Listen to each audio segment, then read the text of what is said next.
पुरोचन ने लाख के भवन के द्वार पर ही अपने रहने के लिए स्थान बनवा लिया था। इस कारण पांडवों को भी सारी रात हथियार लेकर चौकन्ने रहना पड़ता था। एक दिन पुरोचन ने सोचा कि अब पांडवों का काम तमाम करने का समय आ गया है। समझदार युधिष्ठिर उसके रंग ढंग से ताड़ गए कि वह क्या सोच रहा है। युधिष्ठिर की सलाह से माता कुंती ने उसी रात को एक बड़े भोज का प्रबंध किया। नगर के सभी लोगों को भोजन कराया गया। बड़ी धूमधाम रही, मानो कोई बड़ा उत्सव हो। खूब खा पीकर भवन के सब कर्मचारी गहरी नींद में सो गए। पुरोचन भी सो गया।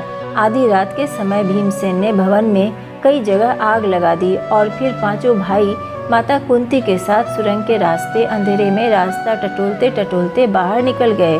भवन से बाहर वे निकले ही थे कि आग ने सारे भवन को अपनी लपटों में लपेट लिया।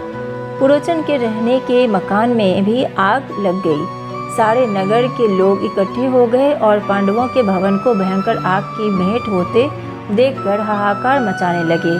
कौरवों के अत्याचार से जनता क्षुब्ध हो उठी और तरह तरह से कौरवों की निंदा करने लगे। लोग क्रोध में अनाप शनाप बकने लगे, हाय तौबा मचाने लगे और उनके देखते देखते सारा भवन जलकर राख हो गया। पुरोचन का मकान और स्वयं पुरोचन भी आग की भेंट हो गया। वारणावत के लोगों ने तुरंत ही हस्तिनापुर में खबर पहुंचा दी कि पांडव जिस भवन में ठहराए गए थे वह जलकर राख हो गया है और भवन में कोई भी जीता नहीं बचा। धृतराष्ट्र और उनके बेटों ने पांडवों की मृत्यु पर बड़ा शोक मनाया। वे गंगा किनारे गए और पांडवों तथा कुंती को जलांजलि दी। फिर सब मिलकर बड़े जोर जोर से रोते और विलाप करते हुए घर लौटे, परंतु दार्शनिक विदुर ने शोक को मन ही मन में दबा लिया, अधिक शोक प्रदर्शन ना किया। इसके अलावा विदुर को यह भी पक्का विश्वास था कि पांडव लाख के भवन से बचकर निकल गए होंगे।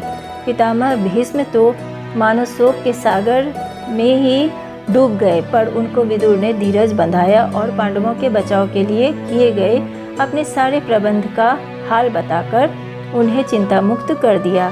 लाख के घर को जलता हुआ छोड़कर पांचों भाई माता कुंती के साथ बच निकले और जंगल में पहुंच गए।